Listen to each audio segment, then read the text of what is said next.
it's been so long ago, and the the experience has been colored by many, many different layers of how difficult it was to make the film, and then how disappointing it was to release the film and have no one in America really enjoy it except people as crazy as Bob, and myself, and John Milius. It's a very nice, small, insane group that appreciates 1941. Of course, the Europeans love it, and I tend to, to go over there to really hear what that film meant to them more than it meant to Americans. It meant a lot to some Americans, but mainly the film was sort of dismissed as a picture that, was the inevitable conclusion of two great hits for me. It was inevitable that I would make a film that wasn't such a big hit, and I never looked on the analysis that way. A lot of the analysis actually faulted the film for being too chaotic and too noisy. And in fact, I think looking back on the movie, one of the most enjoyable things about the film for me is that the film is pretty much no different than playing Doom 2 or on your computer today. It really is a blast in the face of imagery and sound and crazy people and over-the-top performances and clash of cultures and ideals and revisionist history.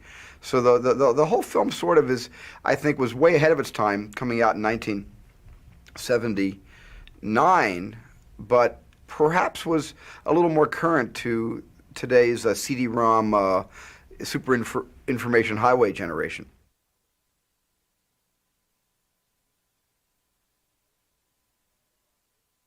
The two Bobs came to my office right out of SC, and they were big fans of mine, and they wanted to do a movie, and they were struggling, and they wanted to do a movie called Bordello of Blood, which was a vampire horror sex movie. And we talked about that and everything, and we got kind of carried away with that. And then I guess I met them then, and they just sort of hung around and stuff, and they were so full of energy and everything, and Steven was always around, so he kind of got infected with their energy, and they wrote something. I don't remember what they wrote before 1941, but they wrote something else before that. They wrote a script called Tank. They showed me a script called Tank, and it was pretty darn good too. We had written a screenplay called Tank, and it was another movie made called that, but it wasn't our story. And we gave that screenplay to John because we had known John because of the USC Film School connection. And John read the screenplay.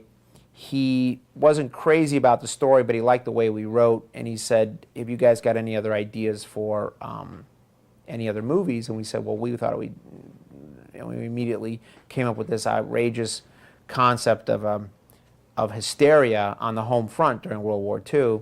And I have to credit John. It's my recollection that John thought of the title, and he said, "Hey, that's a great idea, and we'll call it The Night the Japs Attacked." Bob Zemeckis and I wrote a script called Tank on spec. We were running around trying to get it off the ground, hawking it here and there. And one of the people we gave it to was John Milius. Milius had gone to USC Film School, so we felt comfortable with the USC connections. And hey, we went to SC. You went to SC. Would you read our script? So John read the script, and he called us into his office. And he said, "Boys, this script demonstrates a great sense of social irresponsibility, and I'd like to hire you to write a script for me, do for you what Francis Coppola did for me." Coppola hired Milius to write Apocalypse Now when Milius shortly got out of film school. So he asked us if we had any ideas for movies, and we told him that we had come across, in researching Tank, we'd come across this very fascinating historical event where the city of Los Angeles it was actually in February 1942, thought that there was an air raid, that the Japanese were bombing LA. They blacked out the city for 6 hours, and thousands of rounds of ammunition were shot up at the sky at nothing. And we thought it was just a wonderfully absurd historical event, could make a great movie. Well, it turns out that John Milius had been researching a script about General Joseph Stilwell. This was about the time where Patton had come out in the early 70s, and the time frame of this, by the way, was 1975. So every studio wanted to do a movie about a general. So Milius said, "Hey, let's do General Stilwell." And Stilwell had been stationed in California during the outbreak of World War II, and there were a lot of false alarms right after Pearl Harbor. So Milius was, being a history buff and knowing about Stilwell, he was very familiar with these incidents. And it was Milius who said, yeah, we can put General Stilwell in this movie. He could be running around being the voice of sanity and all this insane stuff. Milius had finished making a movie called The Wind and the Lion at MGM, and MGM loved the movie and had signed Milius to a 4-picture deal. 2 of the pictures Milius was going to write and direct, and 2 of the pictures he was going to produce. So he hired Bob and me to write one of the pictures that he was going to produce, and he said the title of it should be The Night the Japs Attacked. And for the first year and a half of it or so, that was what the title was.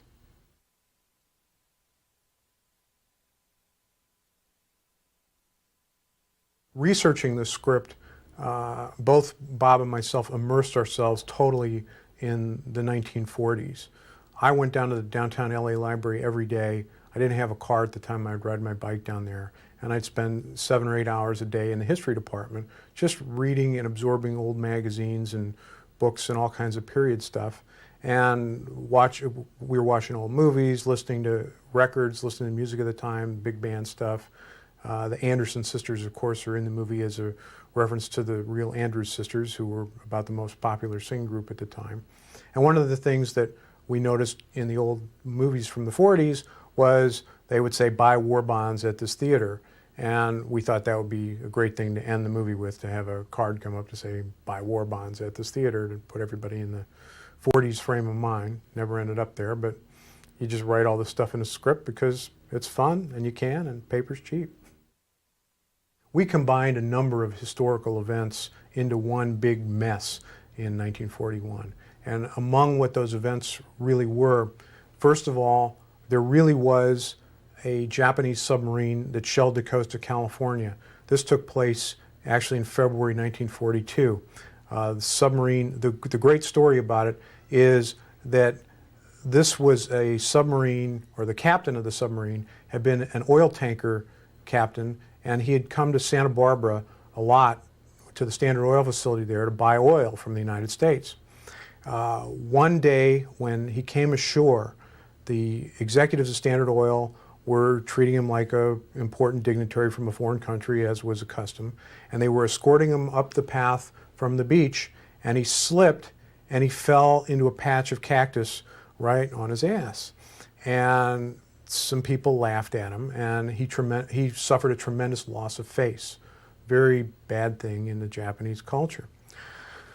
The story goes that this guy was the captain of this submarine, and rather than actually shell the refinery, as I remember it now, it was a Richfield refinery, not a Standard Oil refinery, rather than shell the refinery, which could have caused some serious damage, he shot shells at the section of the coastline where he had tripped and fallen on the cactus, to sort of make everything okay with what had happened 10 years earlier. The Japanese actually had a plan to have all 12 of their submarines up and down the west coast of the United States on Christmas Eve. They were all going to open fire, and it was going to be a big psychologically demoralizing blow to the United States. They didn't care where they hit anything, but just the idea that there could be 12 enemy subs right off the west coast of America, the Japanese thought would be a terrifically demoralizing blow to America.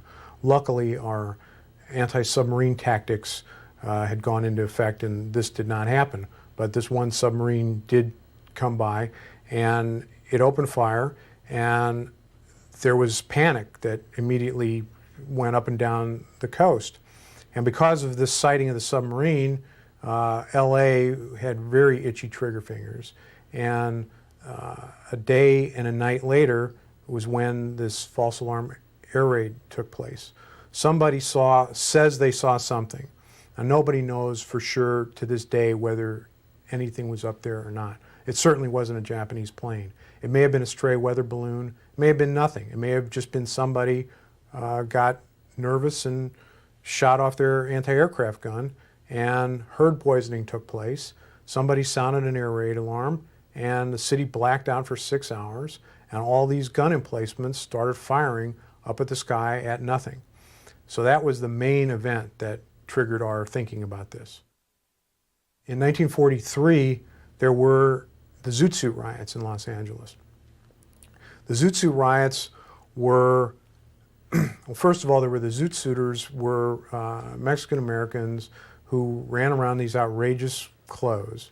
It was sort of their rebellious statement. It was maybe the gang look of the time.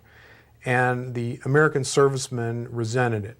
They thought that these Zoot Suits looked really, really goofy, and that with a war on, nobody had any business parading around looking crazy like that. And obviously there was a huge element of racism involved as well. So the servicemen would go around picking fights with the Zoot Suiters, and the Herald Examiner, which was one of the Hearst papers, actually at the time it was the Examiner, they got on the side of the servicemen on this because they didn't like guys walking around these Zoot Suits either. And they would print in the newspaper when the next skirmish was going to take place. And finally these developed into riots because people would read that there was supposed to be a brawl happening at the corner of 7th and San Pedro Street, and then all these servicemen would show up and all these Zoot Suiters would show up and they would make it happen, and they'd have a brawl and it turned into a riot, and police went out, and we thought that was a pretty interesting thing to have happen, and so we wrote a riot into the movie. Truth is stranger than fiction, and we discovered a lot of really, really interesting things in researching the movie.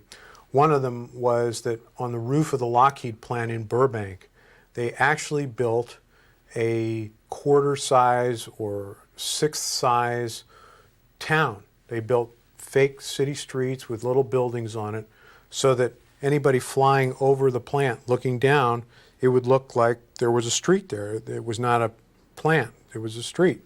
So we came across this and said, oh, what a great setting for a scene. And we wrote this scene where Stilwell was on a tour of all the defense establishments in Los Angeles and went to the Lockheed plant to see how they were going to protect themselves in case of an attack. And there was a guy from Lockheed giving him a tour of Tiny Town on the roof. It would have been a great scene, but it was too expensive to do, so we didn't do it. Another interesting thing that we found was that in Life magazine, about a week or two after the war broke out, there actually was a pictorial showing how to tell the difference between the Japanese and the Chinese.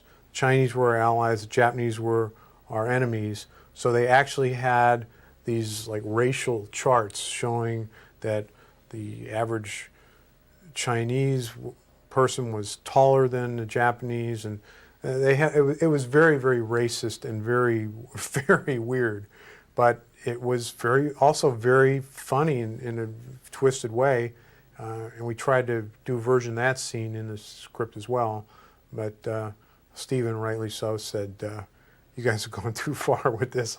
There's no way I can shoot that scene. Mr. Ward Herbert Douglas, 1313 Pelican Way? Yes. Uh-huh. The Coast Artillery Command has determined your property to be strategically advantageous for the installation of an enemy aircraft defense battery. What? Another historical event that we came across that we used in the movie was that there was a guy in Maine who got an anti-aircraft gun put in his backyard. And we said, hey, this is cool. Let's transpose this to the West Coast. And ta-da, we have the story of Ward Douglas getting an anti-aircraft emplacement in his front yard. Now I got him! Lord Douglas, don't you dare fire that gun in this house!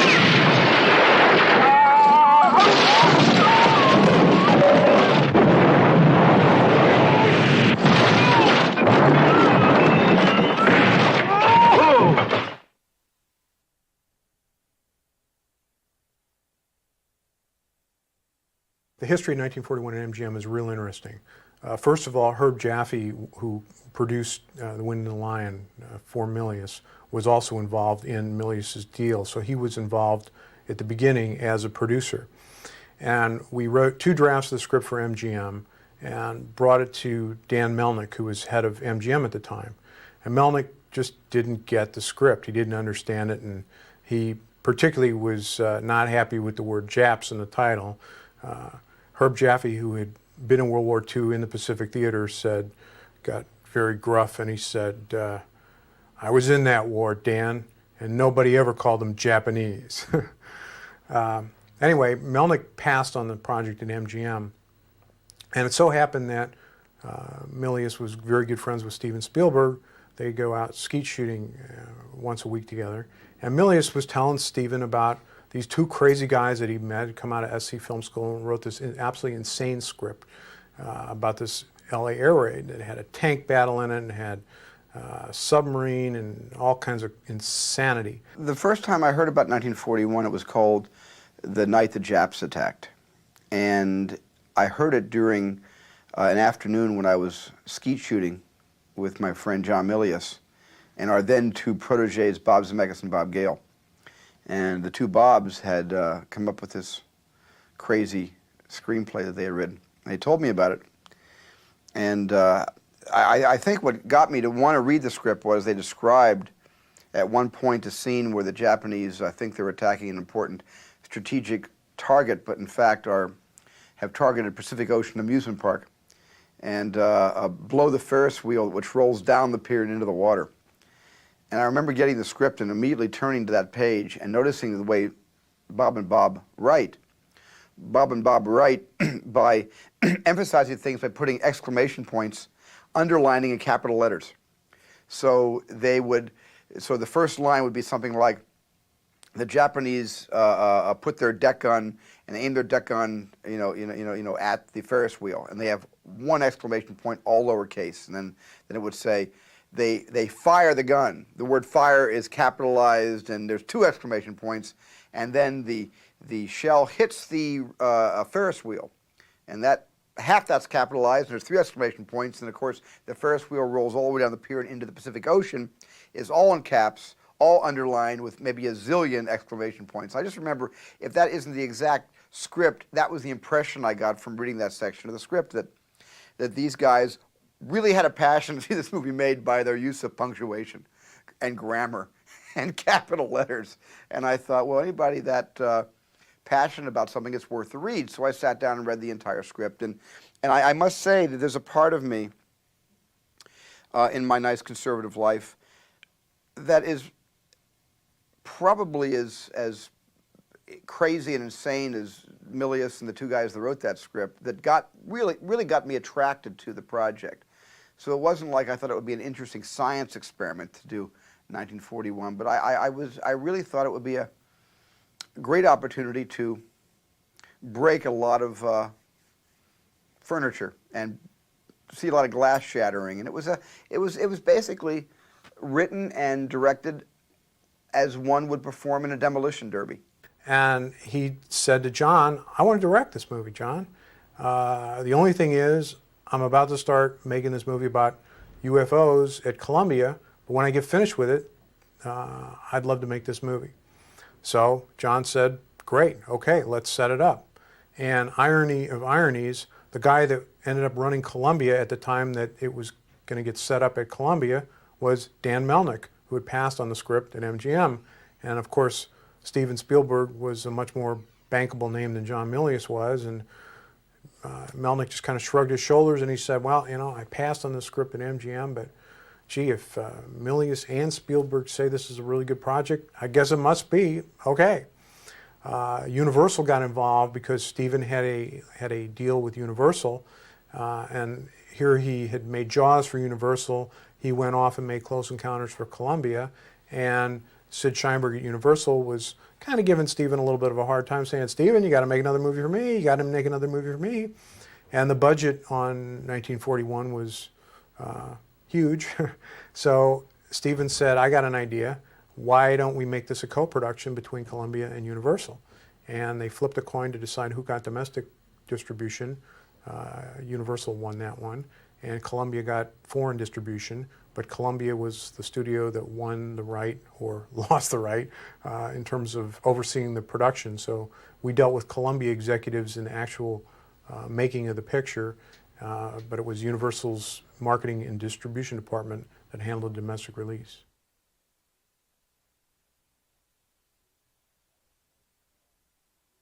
I've never had a career plan where I've planned my next 3 movies.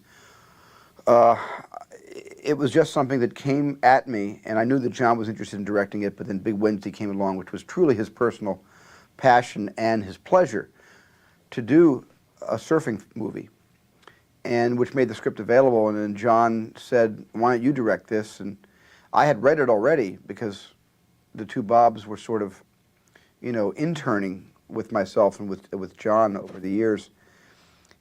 And I read it and I said, well, I'm not doing anything at the moment. And I really made a decision like that. It was not like, gee, this is going to be good or bad for my career. I'd literally committed to direct the movie based on I wasn't doing anything better at the time. So I said, sure, why not? This is a free year, and I don't have any great passion gnawing at me. My great passion had been Close Encounters of the Third Kind, and that was actually winding up at the time because I was right in the middle of pre-production on Close Encounters when I read 1941. But I had nothing after that, and I thought, gee, what an interesting, you know, story. Not even so much a story, what an interesting opportunity to, as I said before, break a lot of stuff. So I committed to it, and then Bob Zemeckis and Bob Gale came to Mobile, Alabama several times while I was shooting this other humongously difficult production, and we were talking about California, 1941, and we were trading ideas and doing the rewrite while I was actually shooting a film that up to that point had been the most personal filmmaking experience of my career. And the thing that's interesting about it is that, you know, the screenplay fell into the hands of the only person on earth at the time who could have even attempted to think about making a movie that was on this scale. So the planets were all sort of lining up pretty well there. And then Bob and I went down to Alabama and worked with Steven on the screenplay for, I think, over a month or something while he was doing Close Encounters down there. He set us up in an office in an airplane hangar where he was shooting the mothership stuff, and we'd be up there coming up with new ideas and writing new scenes, and then every once in a while run down and watch Steven shoot some. And then at night we'd go over to Steven's house. He'd rent this house, and we'd kick around. He'd read the new scenes. We'd kick around some ideas. We'd revise what we'd written, and we did that for 5 weeks, and it was great. We all lived together in one house, and the two Bobs were there, Bob Zemeckis and Bob Gale. They lived there too, because while we were editing Close Encounters, we were editing right there in the den. Had the editing room there. The two Bobs would be hanging out, and they'd be watching, and it was just a lot of fun. They'd be joking around. They're very comfortable to be with, two Bobs. So there was always a lot of laughs, and it was always very comfortable. They were writing this crazy script. You know, we didn't know if it would ever get done, but it got done. And it was just a delightful experience. I guess they just got out of college or something. Steve found them, and it was a lot of fun. And while we were editing, they were writing. During the day, Steve would be out shooting, I'd be editing, and they'd be writing in the other room. Bob and I write everything together in longhand. I mean, we actually sit in the room together and we act and talk out every scene, and then it's written in longhand. And then Bob, once we finally work out the scene, and we just actually we just write a sketch of the action and dialogue, and then Bob takes that information in his notes and he goes and writes it in the typewriter, and then from there we start to just again together. We start to edit everything that we write and then constantly keep revising it. But it's never a situation where one guy goes off and writes a scene and another guy writes another scene, and it's all done together. The way to collaborate with them was to just turn them loose. There was no collaboration. I mean, Steven and I would put in our ideas, and they'd go off and just, you know, go nuts. Now, it was always said that we all had so much energy, and we'd all start screaming together. We'd all start not screaming at each other angry, but screaming, yeah, what about this, and what about this, and all this kind of stuff. And they said there was always a thing at the time that my secretary is now Bob Zemeckis' wife. And she was the one who coined that. She said that if we put 4 of you in a room together, we exceed critical mass. And something terrible is going to happen. The room will explode. It was the opposite of a disciplined type of collaboration. It was an outrageous collaboration. And we were just sort of topping each other with how we could just put more outrageous spin on every incident that we wrote.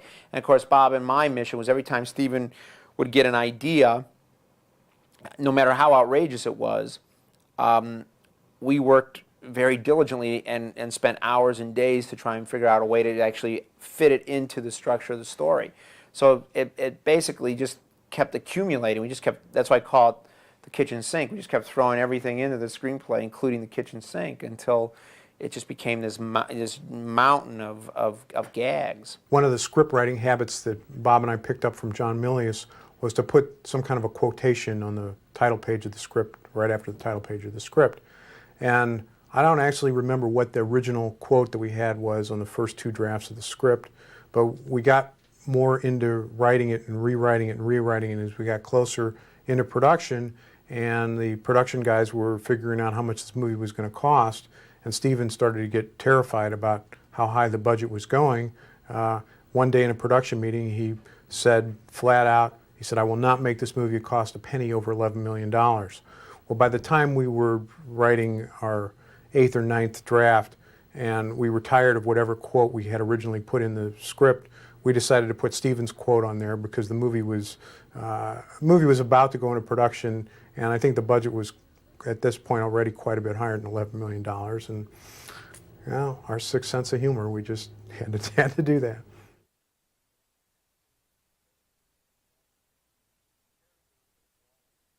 The character of Wally, who in the movie is played by Bobby DeCicco, was always going to be the unifying character.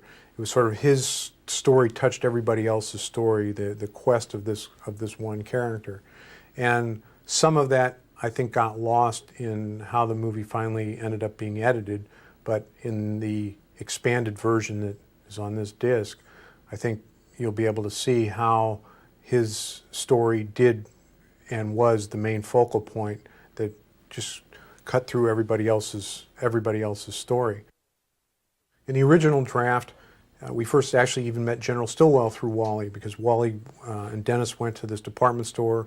They create this false alarm air raid so that, as a diversion, so that Wally can steal the zoot suit. He doesn't have enough money to get a zoot suit, and he wants to have a zoot suit because he's going to look much better in the zoot suit to win the jitterbug contest.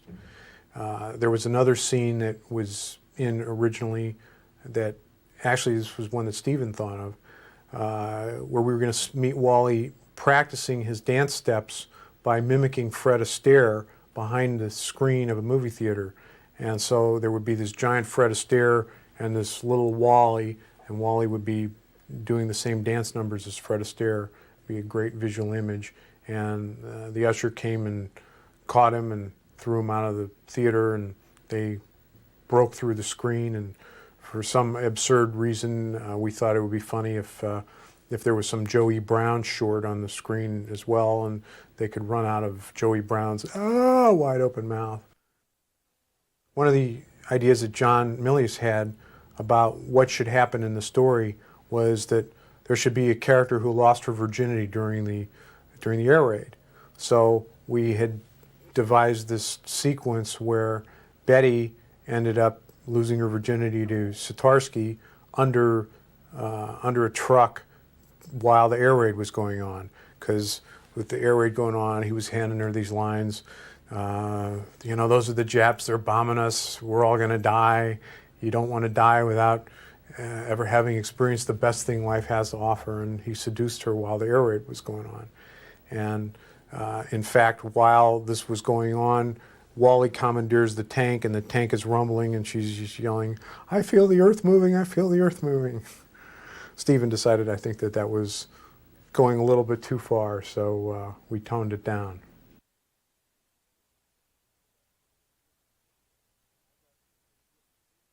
I got to be a real producer. I got to go make deals for the actors, and it was really fun going to the agents and buying the actors.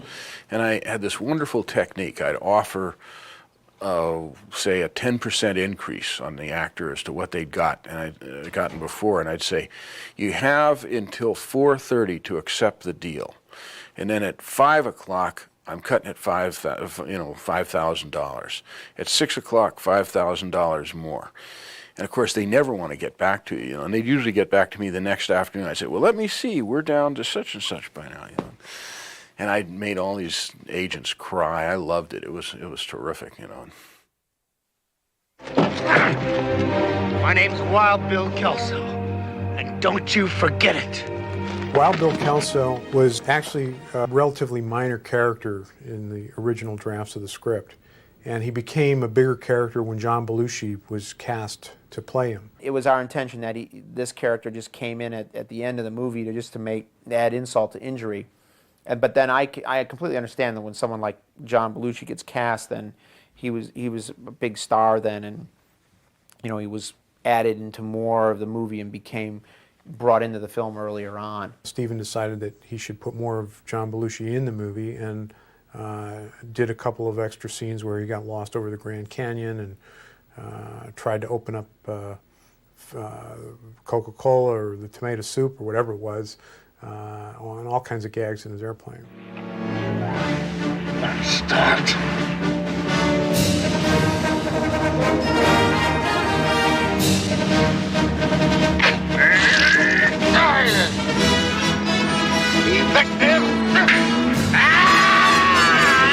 You never knew what he was going to do.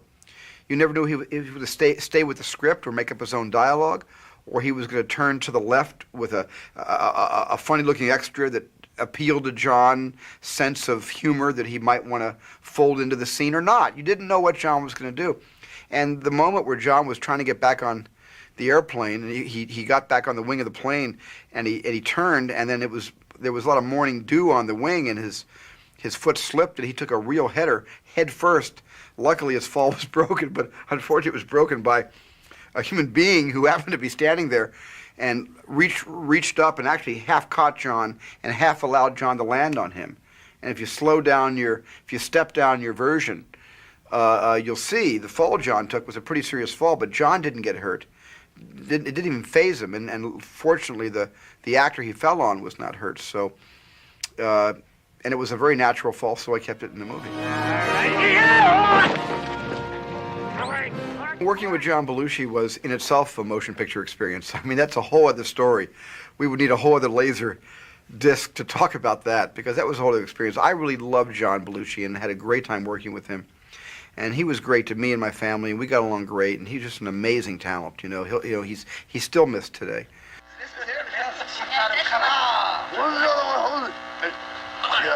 We went to watch the Lane Sorry. What is it? That's really great, huh? I mean, I just saw. Well, what do you know? That's so hot, huh? It's probably not bad. I heard you. Which one? In the car? Yeah. It was either real funny or real embarrassing. One of the two. Something. It was. I don't know. It was weird. So I'm trying to. There it goes. You're right. What next thing about us? Like magazine photographers that went to UCLA, and I'll prove it to you, Johnny. Kubrick, Coppola, all of them. Nothing about making movies. Not movies. Hey, more. Looks like the honeymoon is over.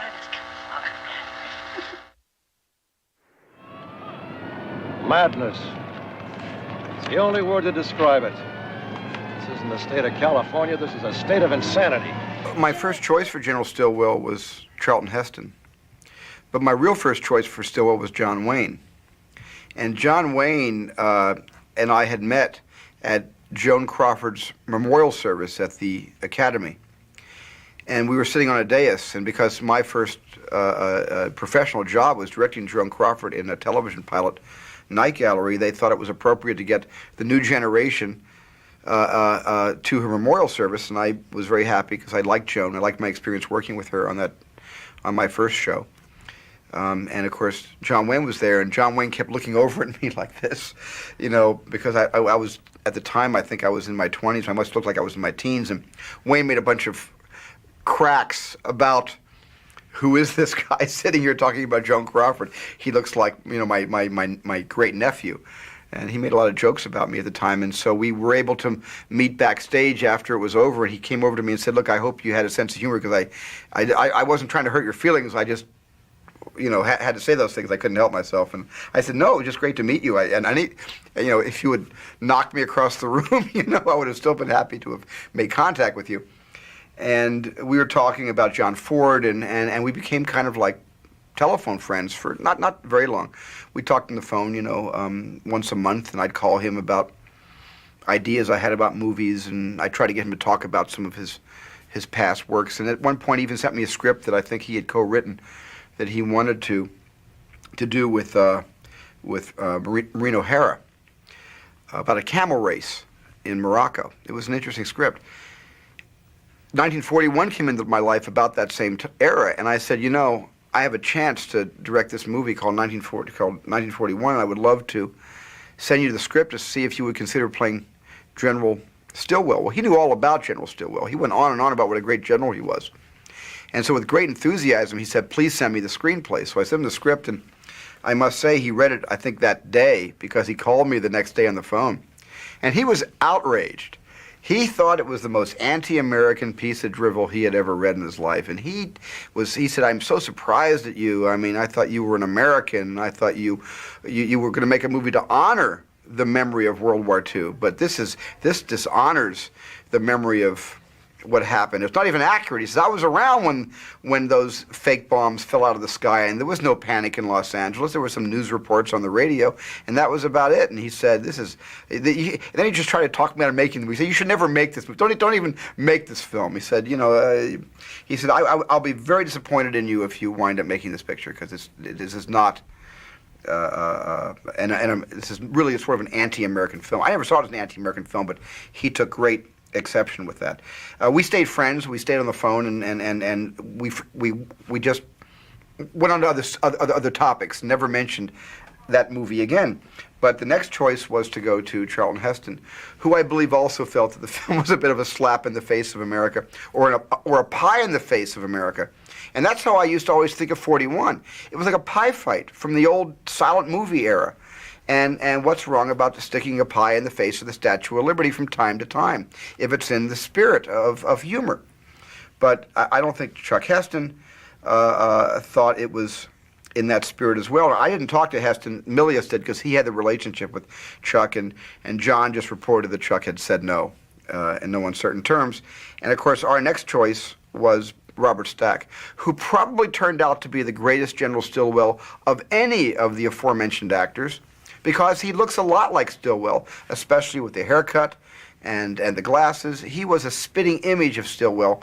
And as he proved later in a very funny movie called Airplane, Bob Stack, when playing straight, but with funny material around him, is a wonderful humorist. He's such a fine actor anyway, Robert Stack, but he really knew how to handle the comedy, I think, in 1941. So I was so happy to have him in the film. Dumbo. Sure did get to get my mind off things for a while. And Stilwell actually did see Dumbo while he was in L.A. during December of 1941. So that's an actual true fact that he saw Dumbo. And we use that, obviously, in the movie.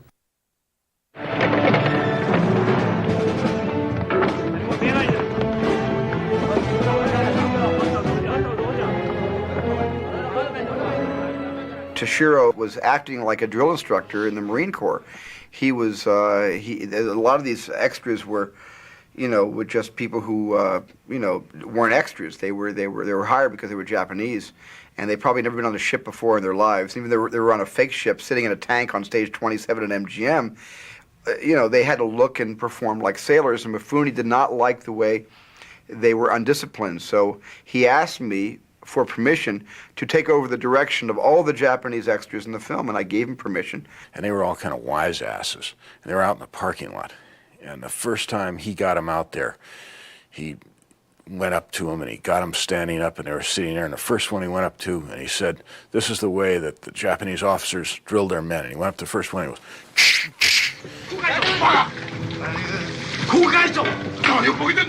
and the guy came to attention. The rest of them came to attention, and from that day on, they were his. By the end of the movie, they would have all died in a banzai charge for Toshiro Mifune. He was their emperor. Bring on your tough horse. You never had one that would set me to yes and no.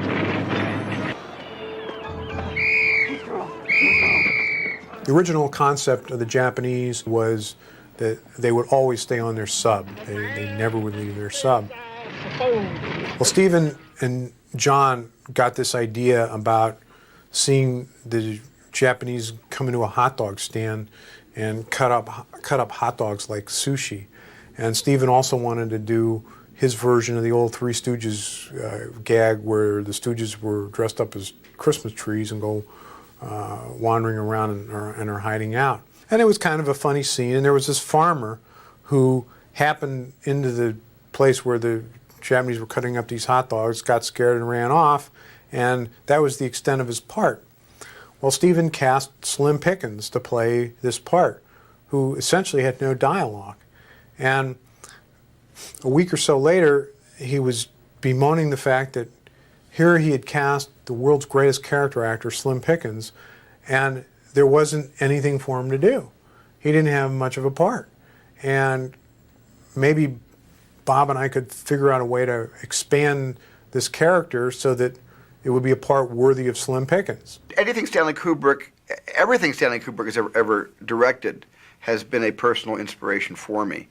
I wanted Slim Pickens in the movie so I could do the parody from Dr. Strangelove when Slim Pickens is going through the survival kit checklist.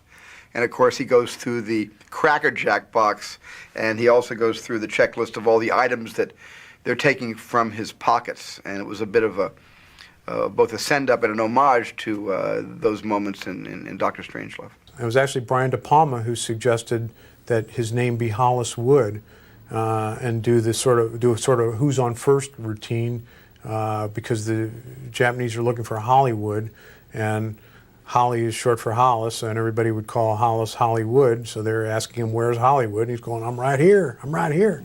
Where Hollywood? Right here. What? You're looking at him. Who? Hollis Wood. Where? I'm right here. Shoot, can't you understand plain English? Hollywood? Huh? Where? Here. Ironically, turned out to be a lot funnier than the original scene that Slim Pickens got cast to do, which was just this one thing with him running away from this little shack. So the trees sequence ended up not being in the release version of the movie, and all this other stuff did. Hey, this grapefruit's rotten. I'm gonna throw it away. Is it all right with you if I throw it away? All right, I'm gonna throw it away. Here it goes. It's going, it's going, it's going, it's going, going, it's going, it's going. Now, the interesting story about the two guys on the Ferris wheel. Now, don't say another word. We envisioned Jackie Gleason and Art Carney playing them and sort of doing a Ralph Cramden, Ed Norton routine on the Ferris wheel. And we actually described the characters as one of them looks like a bus driver and the other one looks as if he might work in a sewer. And we wrote this great routine for him to do. And then we found out that they absolutely refused to work together. Jackie Gleason was contacted by Sally Dennison, the casting director, and he said, I'm sorry, I just will not work with Art Carney, which was really kind of sad. Subsequent to when we had written those scenes, Bob and I made the movie I Want to Hold Your Hand, and we discovered Eddie Deezen. And Steven loved Eddie Deezen, as do we. And so we wrote the part for Eddie Deezen. Oh, boy, my favorite. A bologna and clam sandwich smothered in garlic. You want some? What's the matter, pal? You got an upset stomach? Why, I got just the thing right here for a stomach ache. What is it? Buttermilk. No, thank you. Yeah, well, if he's not going to drink it, give it to me. My stomach's upset, too. Oh, you want some? All right, here it is. He says he wants more.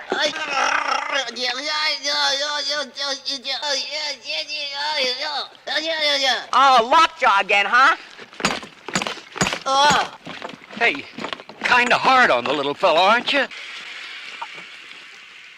And when Murray Hamilton finally met Eddie Deezen, Murray went up to Steven and he said, Steven, I'm not going to have any trouble playing this part. I hate that little bastard. Hi, I'm Eddie Deezen. Hi. This experience was a no-holds-barred, sort of free-for-all, where anything goes. It's like that great song, Anything Goes, that we wound up using in Indiana Jones and the Temple of Doom. I've always loved that song, and that was my theory and philosophy when I made 1941, that anything should go, which meant that if we wanted to put our friends in the movie, wanted to put our parents in the movie, it was okay. So it was a good opportunity to, Penny Marshall, was and still is a very close friend of mine, and so she agreed to do a day. What's your real name, Sal? Raoul. I knew it. Lipschitz. And Lenny and Squiggy from Laverne and Shirley did a small cameo. You hear that?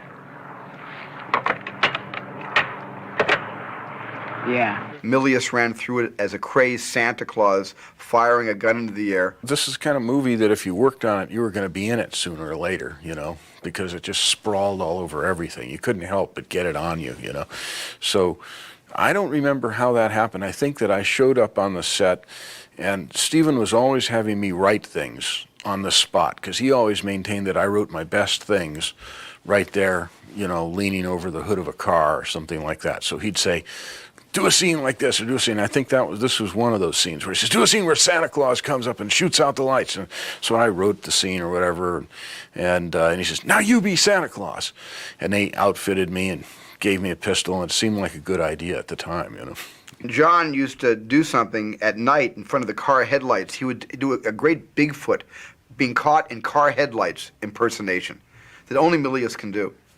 So I dressed John up as Santa Claus. I said, by the way, do your Bigfoot impersonation as you see General Stilwell and you become so stunned, like being caught in the headlights of a car. You're caught basically under the gaze of the General Stilwell, and do your Bigfoot thing, which he did. It was hysterical, but it was so inside.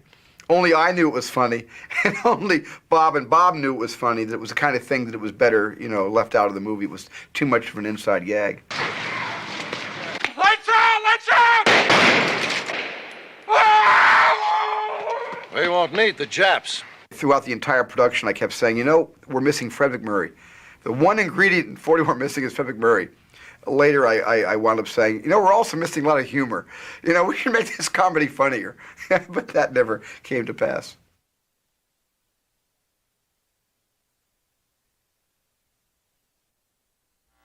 This is the board for the night the Japs attacked Los Angeles. And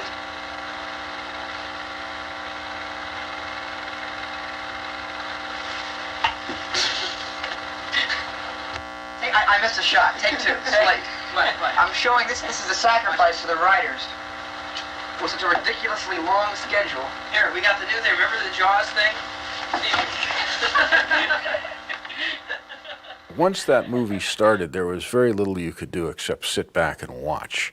It just got, it's like a snowball that was out of control, and it rolled down the hill and then finally stopped, But I came to the set every day and would, listen to Steven's latest ideas of, like driving a tank through a paint factory and a turpentine factory or something like this. And said, do you really need to do this, And I really didn't know what I was doing on this movie. I got to tell you, I think one of the reasons the film came out, so chaotic is I really didn't have a vision for 1941. And if Bob Zemeckis was a director, I'm convinced that Bob would have done a much better job than me had he been an accomplished director in 1978, because that was really the kind of film that the author should have stepped forward and directed. Mine and Bob's our first intention when we wrote the early drafts of the screenplay was that it was supposed to be a very black comedy. And it was very, very dark and very cynical. And a lot of that was tempered by Steven, and then a lot of the cast that came in. So the film shifted from this very dark satire to more of a screwball comedy. All right, this is a new rule. This is the last couple days of June 1978, and I am on my way into the office of A-Team at the hangar in Burbank, where we are preparing 1941, to see how large the budget has gotten overnight.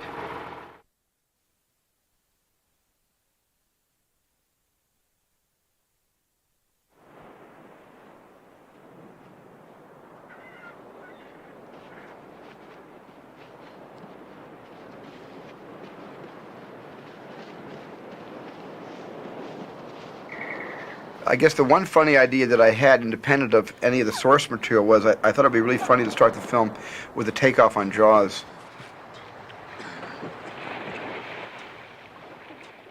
And I ideally wanted to use the same girl, Susan Bacalini, who we used in Jaws, swimming out and doing a little bit of the balletics, the water ballet.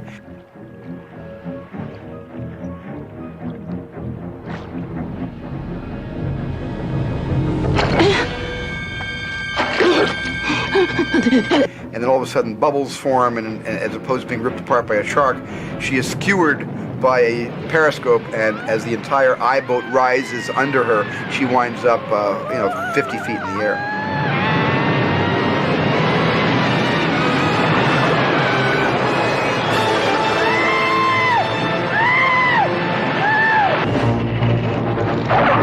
The only real aficionados of Duel would understand what I was trying to do with 1941.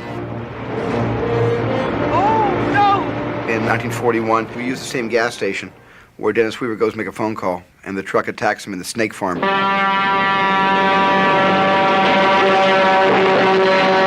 And knocks all the snake cages over, and the rattlesnake snaps at him, and he gets the tarantula on his leg. Not only did I use the same gas station, but I used Lucille Benson, who was the actress, who was the owner of the snake farm, and then I wanted her to be the owner of the gas station. Fill her up! That's it!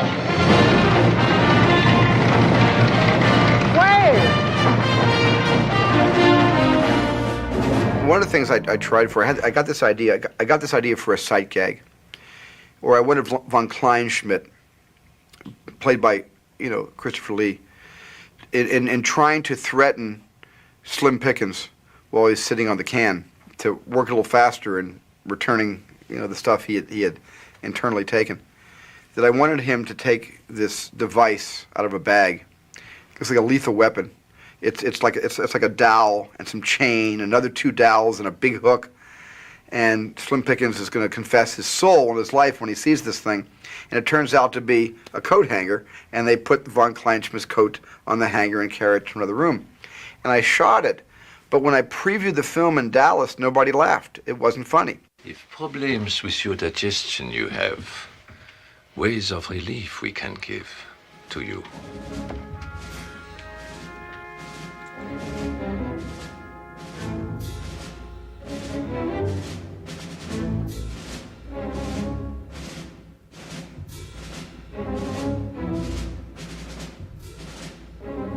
I was determined to get this gag to work in one of these movies, and I had this bet with myself.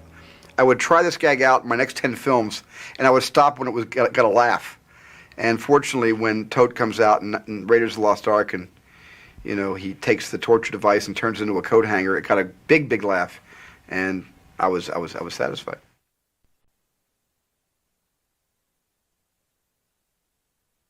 One of the things that confused myself as a filmmaker in my approach to directing 1941 is in the back of my mind, I always saw 1941 as an old-fashioned Hollywood musical, and had fantasized with John Williams about doing 8 musical song and dance numbers, all based on big band music. Tommy Dorsey, Benny Goodman, and that sort of feel of the big band era. Couldn't we make a big band era musical in 1978 for '79 release? And John was enthusiastic about this. I had this big dance number I wanted to do by the Hollywood sign, Hollywood land sign in those days. And I had other areas in the film that I thought we could cut out 20 lines of dialogue and instead replace those ideas and that that narrative with a musical narrative. So like in a traditional musical, every song has to advance the story. You can't stop just to sing and dance. You have to stop to tell story inside song. And I thought, what a great opportunity to make the first musical of the old Hollywood tradition in a couple of decades. But I didn't have the courage of my convictions, or even the courage of my innermost dreams to pre-record, and John would write the music and we'd bring a lyricist in, and I just didn't have the courage at that time in my life to tackle a musical. So inside 1941, we have the dance sequence, the jitterbug sequence, which is sort of a fragment of what I wanted to do in an 8-song version. And in a sense, I always regret not having made 1941 into a complete old-fashioned golden era Hollywood musical.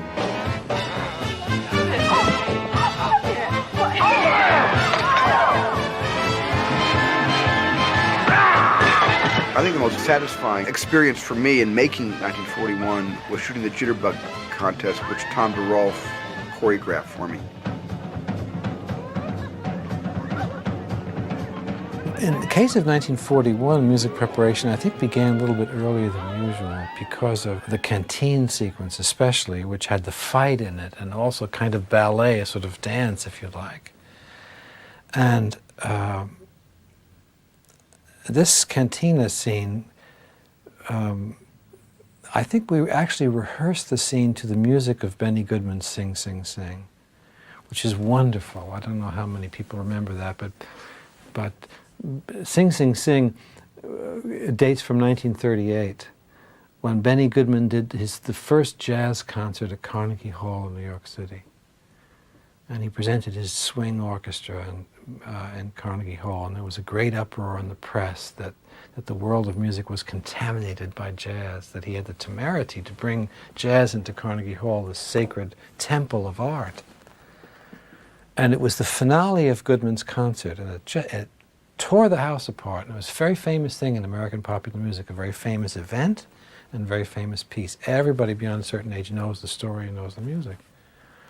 And so when Steven was constructing this canteen sequence, which has a fight in it, Donnybrook fight in there, we thought we would perhaps maybe create some new music, or perhaps not. Maybe we should use Benny Goodman's Sing, Sing, Sing. So a certain amount of rehearsal for the dance section and the fight section was done to this Benny Goodman music. And the film was then edited after it was shot. And for whatever reasons, we decided not to use the Goodman music, but that I would attempt to write a kind of parody of this that might even be recognized by those who would do it. I mean, would remember the Goodman piece, because obviously we were doing a send-up of this Sing, Sing, Sing thing. And I called my piece Swing, Swing, Swing. A little play on word thing there with that. And the nice thing about doing an original piece was we didn't have to distort Benny Goodman's music so much out of shape in order to accommodate these choreographic gestures of a punch as a brass chord and somebody slipping and falling as some other gesture in the woodwinds and so on. So the genesis of that thing really started with pre-photography rehearsals with the Goodman music. And I may even also myself have written some and recorded some music before the film was shot in that sequence.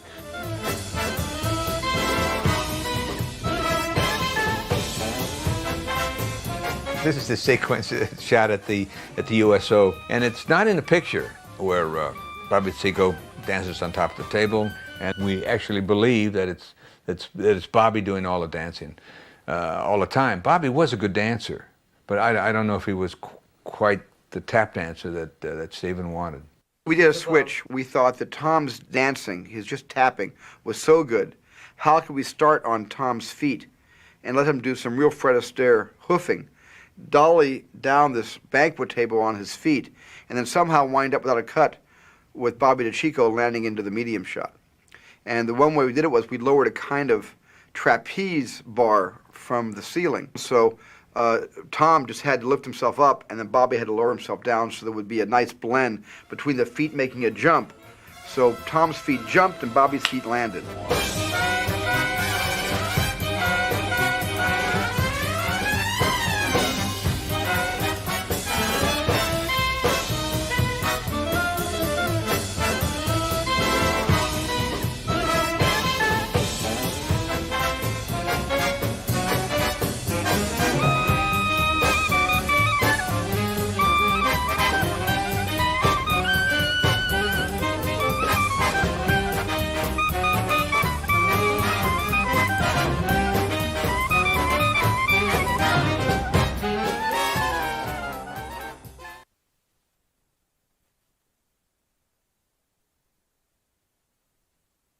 the Luma crane, and it's I think it's one of its inventors, Jean-Marie Lavalou,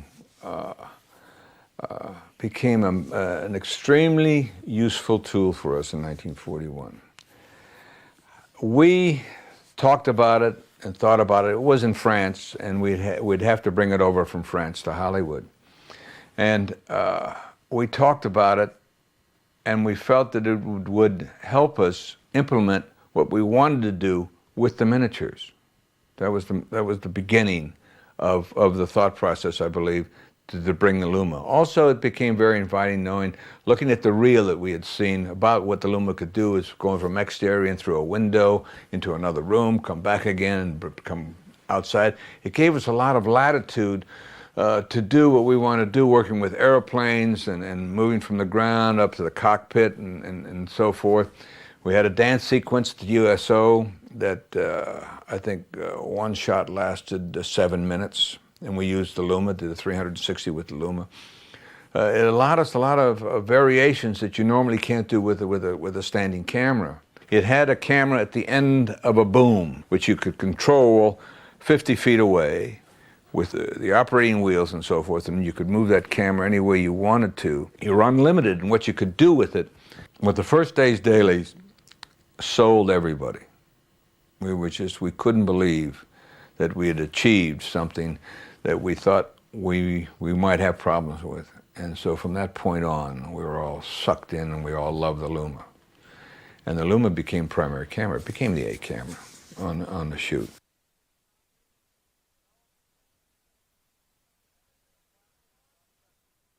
Everything's gonna work. Hey, Terry, this is your big chance.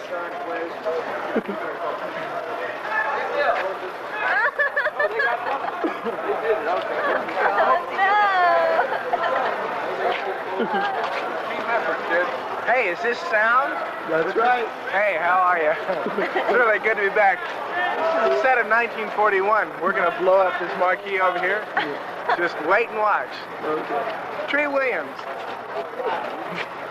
One of the stars. Okay. Bobby DeChico. Come on, gang. Places, please. Let's go. Come on. We're gonna get him, man. We're gonna get him. We're gonna blow him sky high. 1, 2, 3. Grown men. Grown men.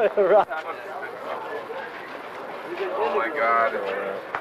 Hello, John. This is Candid Camera. Wait a minute. How are you? I'm fine. Good. Hello, Walter. Watch that sideline.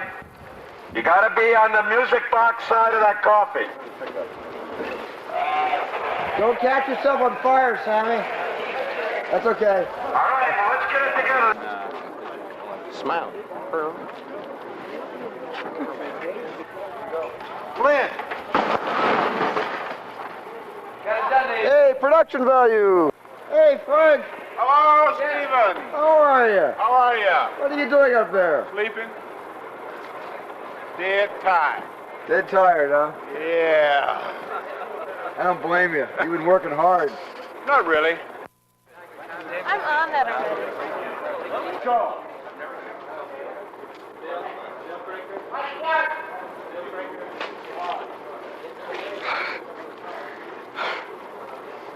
Any more gun volunteers? Let's light them up. Quick, Bob, say something obscene. Hi, Steve. Hi, Bob. Let's touch lenses.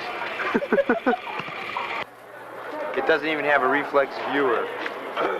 Doesn't even have a reflex. Over the shoulder. It's just here, right here. And we need to help. You can't go like this. Right. You're out of the picture. Gotta beat him. It's you have to stay close. From the kick. Well, you see where? But keep my hand here for the kick. Yeah, it's beauty. Then we see it scoot underneath you. Okay. It's a marvel. This side of the loop. Hello.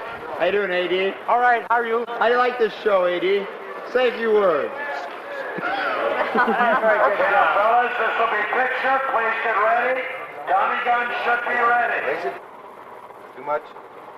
Good. And roll, please.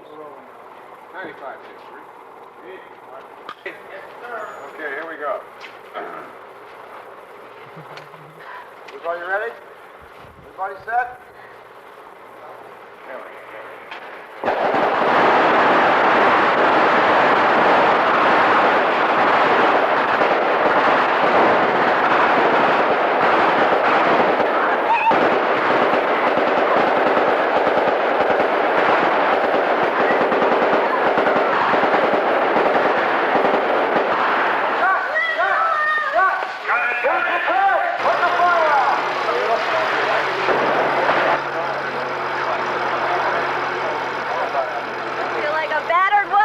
Just like an eight's enough. Where's the slammer I was told about? Right. Just like every day, yes, right? Really. Now, that last take treated it last time, you see? Look at that blood. Skin, Tony. That's real blood.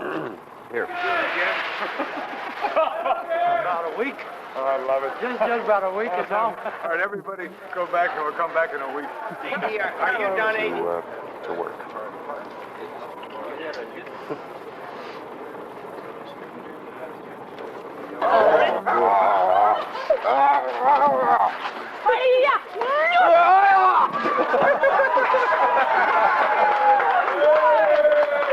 Did you get it? Did you get it? Yeah. Cut.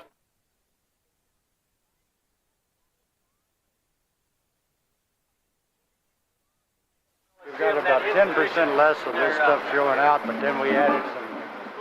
It was so great being able to make a movie with 80 flowers. You got that big burst over the Hollywood stage that comes down. He's just one of the most revered and talented special effects artists in the world.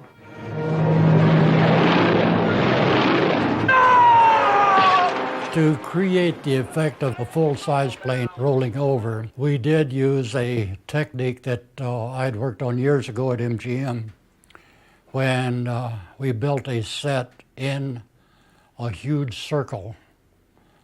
I believe it was like nearly 20 feet in diameter that we could rotate. And with the camera sitting still, then the whole set rotated. And we used the same principle to rotate the airplane as we did the set for Fred Astaire.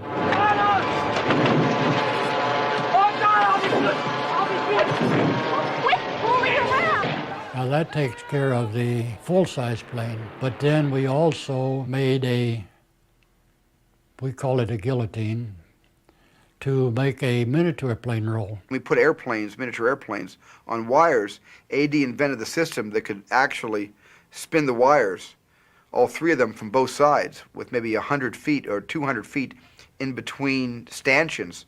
AD invented this kind of Lazy Susan up on its side that would turn the airplane in making numerous flips and rolls. I also got a scientific award for developing this that would rotate the plane 360 degrees. We have had planes many times before that would go straight through, up and down, but we'd never put it so that it would go up and down and rotate at the same speed. So it was something that we were proud of that we developed for this particular picture. The crash landing on Hollywood Boulevard was flying a full-size plane on a free flight through the air, which I had never done before, and whether it had been, I don't know. But we had to build a ramp 150, 200 feet long to put the plane on it. We took a block and tackle and put it in reverse and had a truck pull it through. I think we had 7 or 9 cameras. We had several cameras, all different sizes, all different areas, all different, to carry it sideways, to bring it to you, to catch the launch away from us, shooting away from us. And the first time it happened, it didn't launch itself correctly, so we had to do it again. We had to come back a couple of days later and do it again, a couple of nights later and do it again. And the second time was absolutely perfect. It just launched and skidded, and it was intercut with the other cameras that we had, which elongated that slide.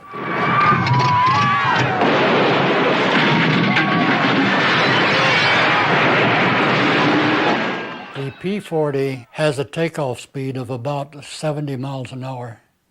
So we were very close to a takeoff speed of a P-40 whenever we came off of that. 80 contributed so much, and 80 and the Frazee brothers, you know, worked very, very closely together in 1941 to do all the physical effects, the explosive effects, the rigging of the tank running over the cars, the rigging of the entire house to fall into the ocean, the anti-aircraft gun going through all the walls.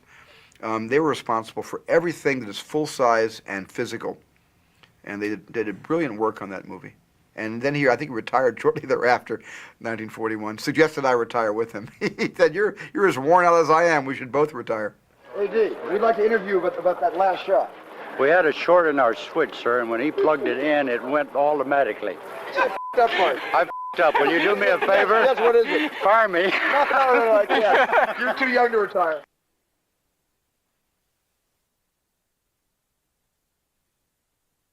I brought Chuck Jones, the famous director of animation, the inventor of the Coyote and Roadrunner, and the director of so many of the great Warner Brothers cartoons.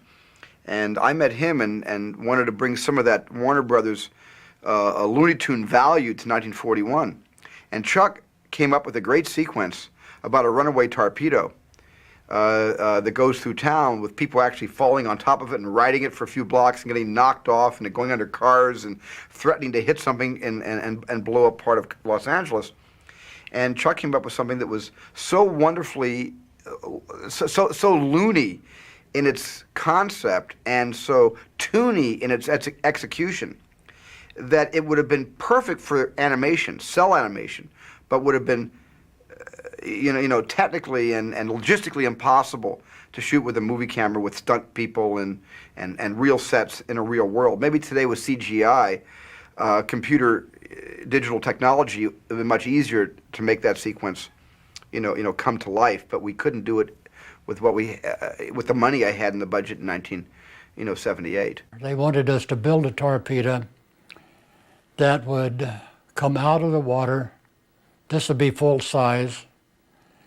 Go up the beach, across the highway with asphalt, and explode at the other end. So we went to work and we built a torpedo. This was also on tracks. To create the asphalt, we used slabs of cork. And when the torpedo would hit the cork, it would crush it and throw it up in the air to make it look like it was actually asphalt.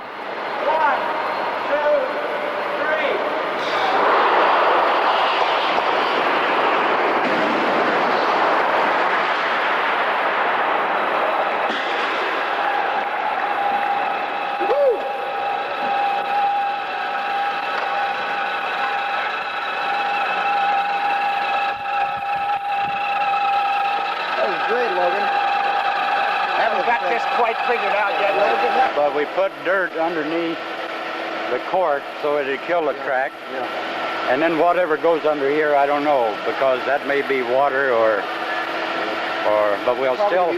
water and asphalt. Watch stepping on nails. Watch stepping on. No, he didn't walk in. Now, Mr. Spielberg says, now I want a motorcycle riding right directly in front of it and having the torpedo chase the motorcycle. Well, this was a practically impossible thing to do because the weight of a motorcycle would crush through the sand down into our tracks to where we had the torpedo. And he also wanted a truck to come across prior to that and just barely missed a motorcycle. And the truck would have crushed our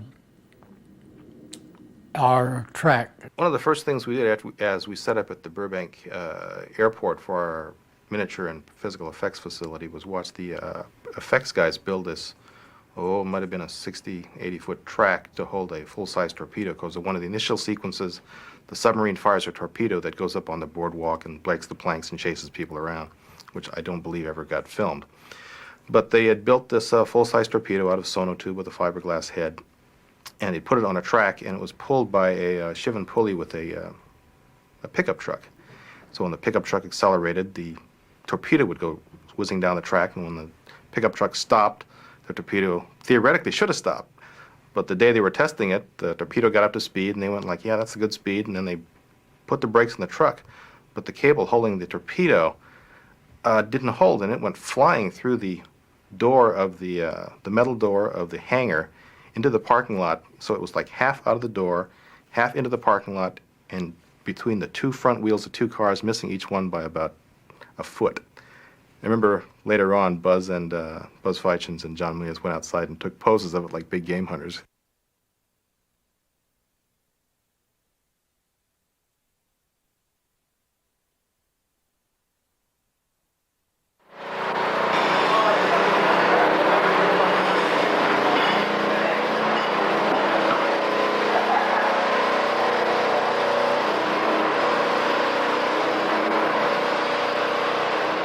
I'm so proud of 1941 for another reason.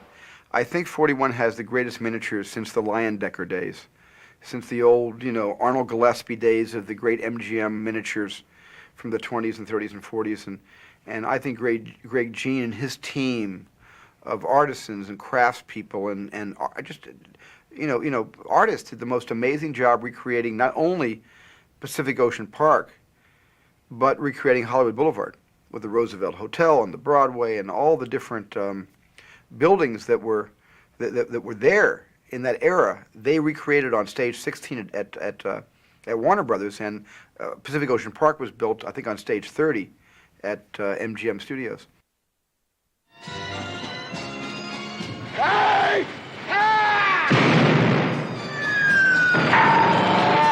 Initially, we only built one Ferris wheel, and Matt Sweeney and his crew had it on a marionette gimbal where it was suspended by the hubs on an overhead track going over the pier itself.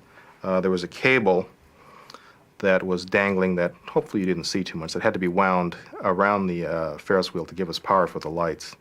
And it just sort of kept going back and forth over the pier. What we had to rig on the pier, though, is since the Ferris wheel was about half-inch above the surface, we rigged two parallel troughs with like two nail blades in them. So as the wheel was going down the pier, on the first take, I was running along the side, pulling a Shivan pulley that was pulling these troughs, breaking up all the little splinters.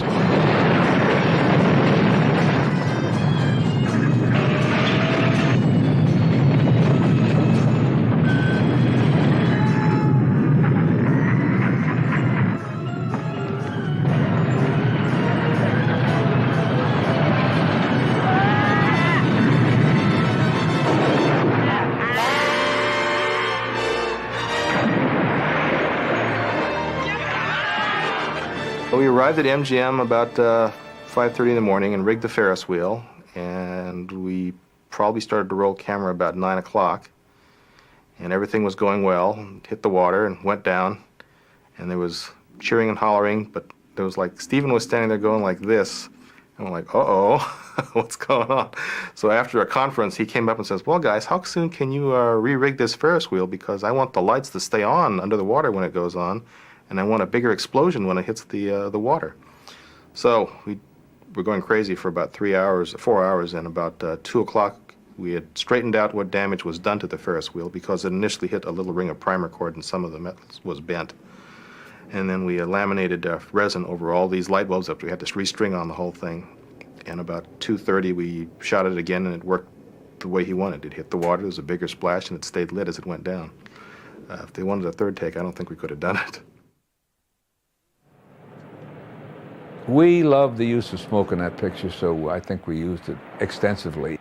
Smoke is not used for any kind of effect outside of when you use it for an effect, other than to create a texture, a feeling, an atmosphere visually, so that you set the mood of what you're doing in another area, only trying to suck the audience into what is happening.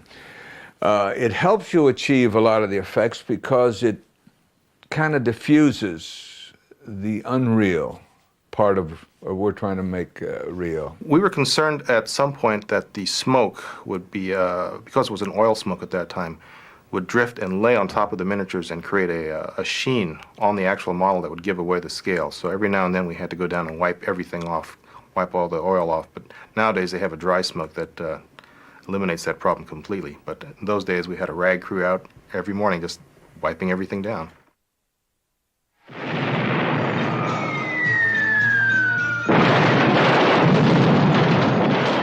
Miniature explosions is an effects man's nightmare because it's easy to create a large explosion, but to create an explosion that will match the scale of the miniatures is a lot more difficult. In all the explosions, I ran a bunch of tests at 90 frames a second on putting primer cord inside of a balsa wood plywood structure and blowing it up. And it was, even at 90 frames a second, it was too fast and looked like a miniature. And I had this idea, which I don't think had ever been done before. And I said, how do we slow down an explosion? I want these explosions to be slower so we see more detail of the buildings blowing up. And I came up with this idea of using air mortars, that you would put the air mortar just below the stage floor and aimed only 4 or 5 inches away from the outer wall of the building you want to blow up.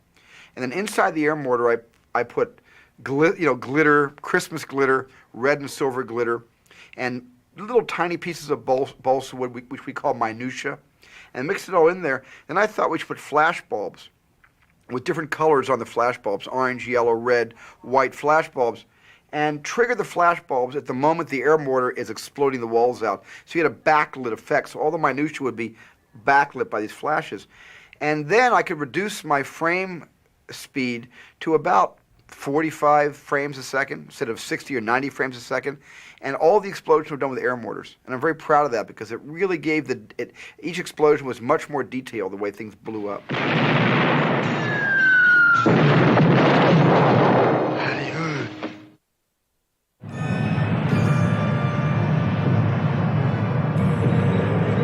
The large submarine miniature we made for 41 was crewed by Milius Roman, who was sort of an old world craftsman.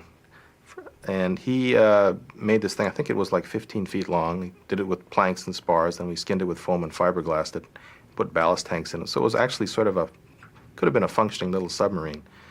I think it wound up being used in Raiders of the Lost Ark later on. But the weirdest experience we had with it was in the tank, the Esther Williams tank at MGM, and somehow during the night, I think one of the guys, one of the studio people left the drain off the tank, and the tank wound up draining itself. The submarine was tethered to the side, and it just sort of, in the morning, it was like sort of twisted and broken. We had to like flood the tank again, fill it up, and do some emergency repairs to get it going. But it was like repairing a regular boat, just getting in there with fiberglass cloth and putting it all back together. A lot of things changed during the middle of production, like the scale of the miniatures. We started building them in one scale, a lot smaller, because we could get dollhouse material that was that size, and etc. And then we did some camera tests and found out that it'd be nicer if they went half a size bigger. So it's like we made molds and patterns for the tanks and the planes in this smaller scale, and then wound up never using them at all and going to a bigger scale.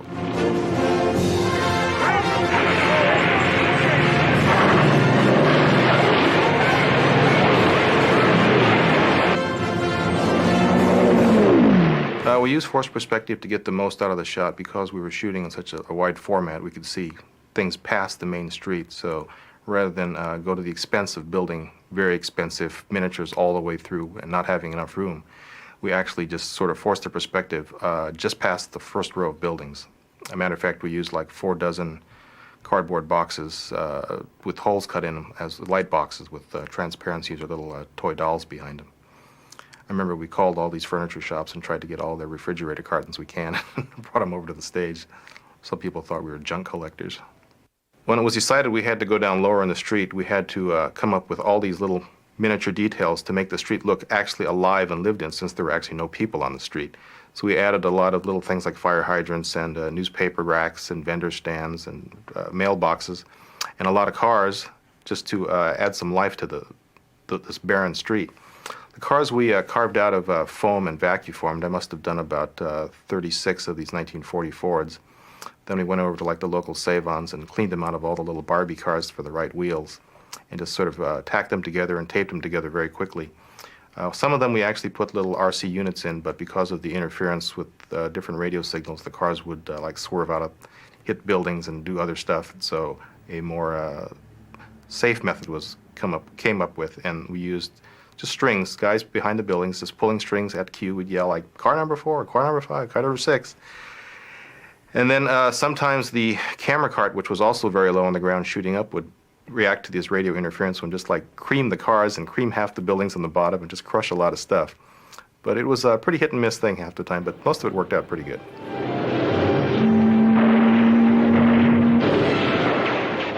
A lot of people have brought up the fact that the buildings on Hollywood Boulevard aren't exactly where they're supposed to be. This was falls into the category of artistic license. The art department had built little maquettes and just said, well, let's do this because the plane looks better going by this thing on this side and going by this thing on the other side. But most of the people that hadn't been to Hollywood don't know. The San Fernando Valley set required us, well, we could have built anything, but we just decided to get drawings of what the actual streets were at the time, and we blew it up. And proportionally, we found out the houses were about that big. So we just went to the bandsaw and the table saw and just whacked out a whole bunch of houses that wound up being very much like Monopoly houses. And we had rubber stamps made with windows and doors on them. We just painted them and stamped them on it, and we just had them all over the place. So yeah, I think a lot of people took them home for Monopoly sets.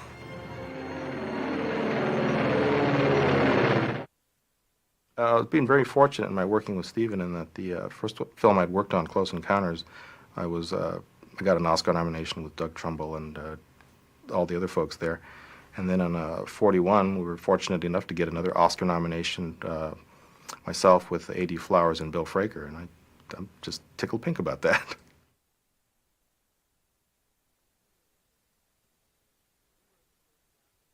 When we wrote the first draft of the script, the ending of the movie was everybody going off to war. And Milius thought, gee, there should be a tag. We should find out what happened to Wally and Betty after the war was over. So we had one version where Wally came back from the war wanting to marry Betty and she'd married somebody else. And then that was too sad, and we decided that he should come back and she would still be there and they would get married and live happily ever after. And then we said, well, gee, that may be too sentimental. And then we went completely insane and came up with one where we actually had Wally and Dennis on board the B-17 that dropped the bomb over Hiroshima. And Wally said, you know, remember how those Japanese screwed up my chance to win that dance contest? Yeah, this is for you. He drops the bomb. I don't think we even wrote that one. That was my favorite ending. It turned out that after that the movie flashed back and Wally was the bombardier in the Enola Gay. That was the ending I always wanted to put on the movie. But it was too outrageous for everyone. No one would listen to me. So we decided that what ought to be is just not jump 5 years ahead of time and just finish the movie and end the movie the morning after all this insanity took place. So we were going to just have this big convoy leave the Douglas home where everything ended up to the tune of Goodbye Mama, I'm Off to Yokohama, which was a big propaganda song at the time, and kind of have everybody march out of the theater in a patriotic frenzy of some sort. In the earlier draft of the script, Stillwell actually went out to the La Brea tar pits because Kelso had said he shot down this Japanese plane, that's where it was. And of course, Stillwell finds Burkhead out there, and it's not a Japanese plane, and he's really pissed off. It's his own guy.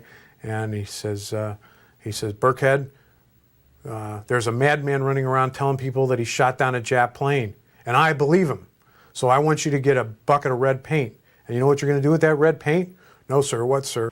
And Stillwell ordered, he ordered his men to paint the imperial, the Japanese symbol on the tail, the rising sun on the tail. And then all the press assembled Kelso to actually have John Belushi to have his picture taken with his down plane, which was his tail sticking out of the tar, but was actually an American B-17. But of course, no one knew that, and it looked like a Japanese plane. And he actually became a hero. And he's leaning up against it, and he looks at his hand, and the red paint, there's red paint on his hand, and he puts it back up. Kelso not even knowing that he didn't shoot down a real Japanese plane. The Douglas home was originally rigged to fall off the cliff, not because that was how the movie was going to end, but because Steven had this idea that during the shootout, when Ward was shooting at the submarine, all of his firing the anti-aircraft gun would destroy his own house, and the house would fall over during that gunfight. And Bob said, you know, the movie doesn't end really well. The movie has kind of a weak ending. It sort of tapers off and goes into a lot of dialogue. Why can't we end the entire film with the house falling off the cliff, you know, Ward's house? So that's what we did. I just want to remind us all that we're not going to let a bunch of treacherous enemy killjoys ruin our Christmas.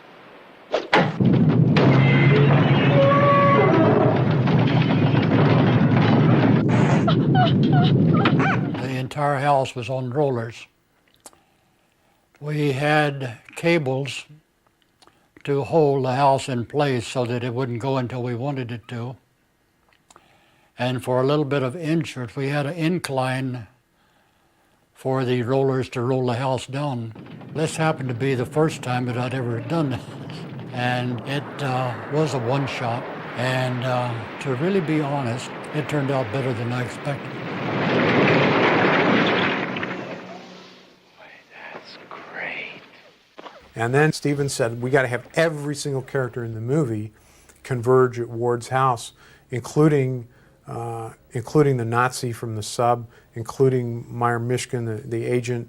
And he actually shot this thing where somehow von Kleinschmidt ended up in the Jap trap with Meyer Mishkin, and Meyer Mishkin wanted to sign him up to play Nazis in American movies. And there was no shortage of great ideas and great gags and great bits that everybody was coming up with. And it just turned out that we just had way too many endings, so we just started, Steven and Mike just started cutting stuff out because the movie didn't need it. The big payoff was, boom, the house falls down. What happens to Wally? What happens to Stillwell? What happens to the other main characters? Nobody really cared about what happened to von Kleinschmidt or Meyer Mishkin, so those bits were cut out. Although in the last helicopter shot in the movie, if you look carefully, you can see Slim Pickens and Christopher Lee in the shot, even though you don't see them in the shenanigans that went before.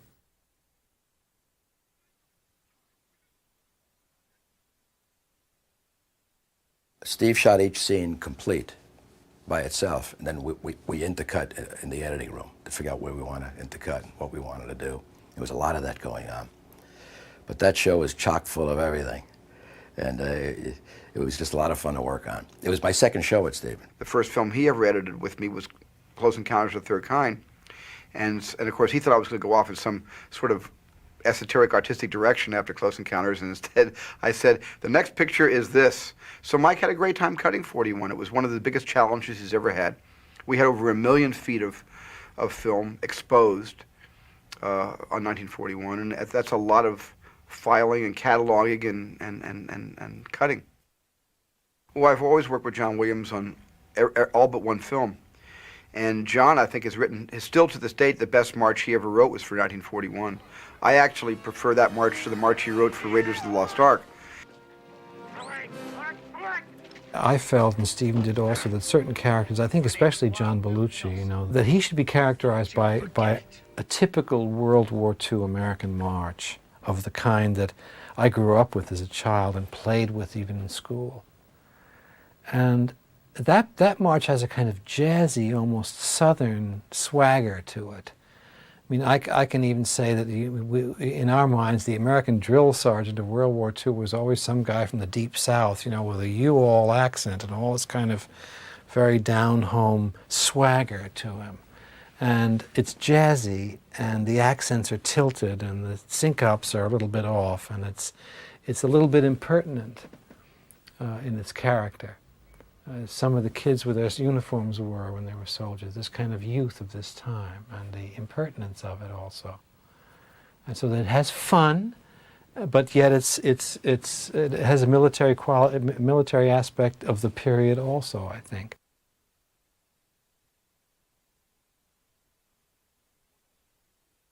Before 1941, I had experienced 3 sneak previews. Sugar Line Express, because it was a drama and you could hear a pin drop, nobody was expecting great, gouts of riotous laughter. So we had a very successful preview for Sugar Line Express because you wanted people to stay with the movie and not walk out, and everybody stayed, and we had no walkouts, and that was a good experience.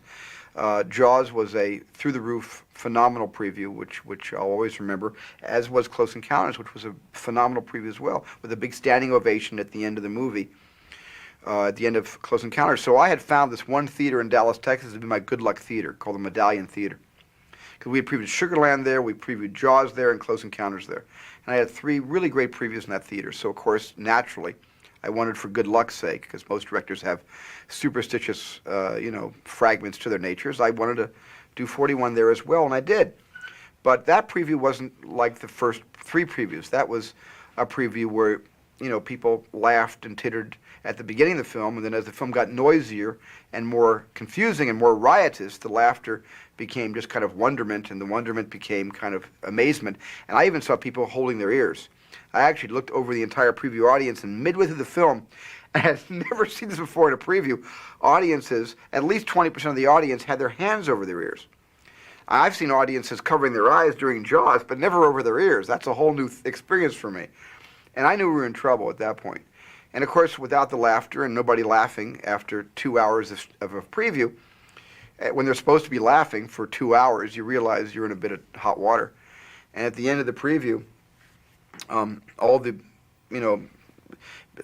Sid Sheinberg, to his credit, came over to me and put his arm around me and said, I think there's a movie somewhere in this mess. There's a really good movie, and we should go off and find it. The rest of the executives from Columbia and Universal didn't even want to talk to me. They were on the other side of the lobby, sort of in a huddle, but not the kind of huddle that you get from a winning team, but the kind of hangdog huddle you get from somebody who's going to have to, do a big, huge write-off. And so it was a very unhappy experience for all of us, I think, that sneak preview. Well, they had a great premiere. And it was like an old Hollywood premiere with the searchlights and everything, and all these stars and all of these critics and the press were all, and they hated it. And it was like a great premiere to go to because everybody, it was like this horrible thing. The press just hated it.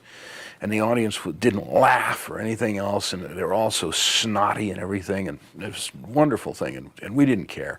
I remember that Belushi and Aykroyd were there, and they didn't give a damn. They said, these people, he said, screw them if they can't take a joke. And it's wonderful now, having survived that night, to see this being done, to see that this movie's being re-released, and that everybody loves it now. Because when you go through a night that's that humiliating, you know it's for a purpose, Whom the gods want to honor, first they test.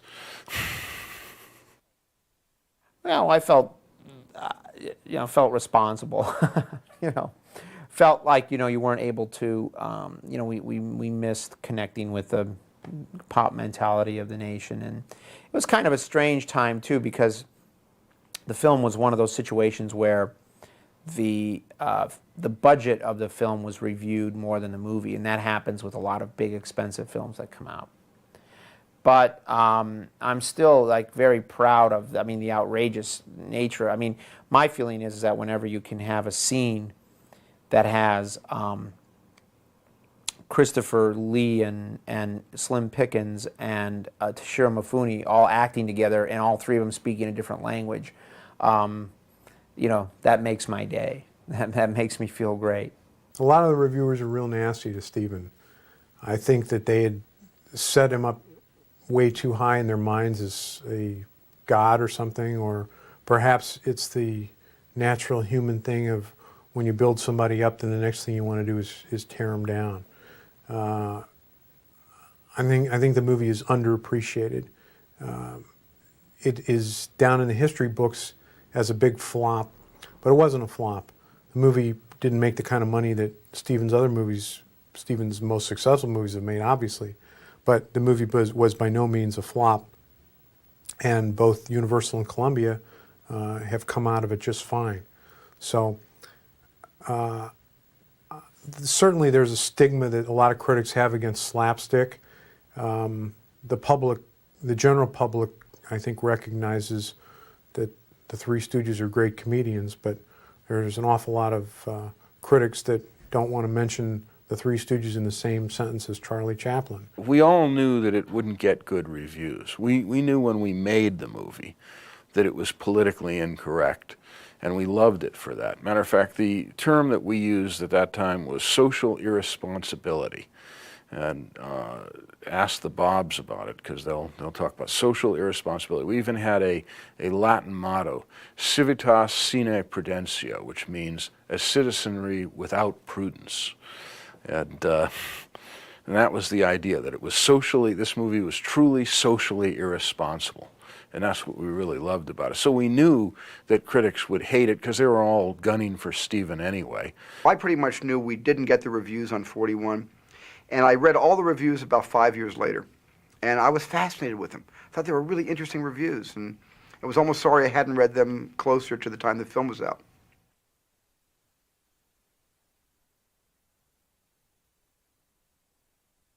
Charles E. Bryan was a wonderful lady who was the script person, held script for Jaws and Close Encounters in 1941. Then she died after 41 was over, and so I wanted to give her an acknowledgement.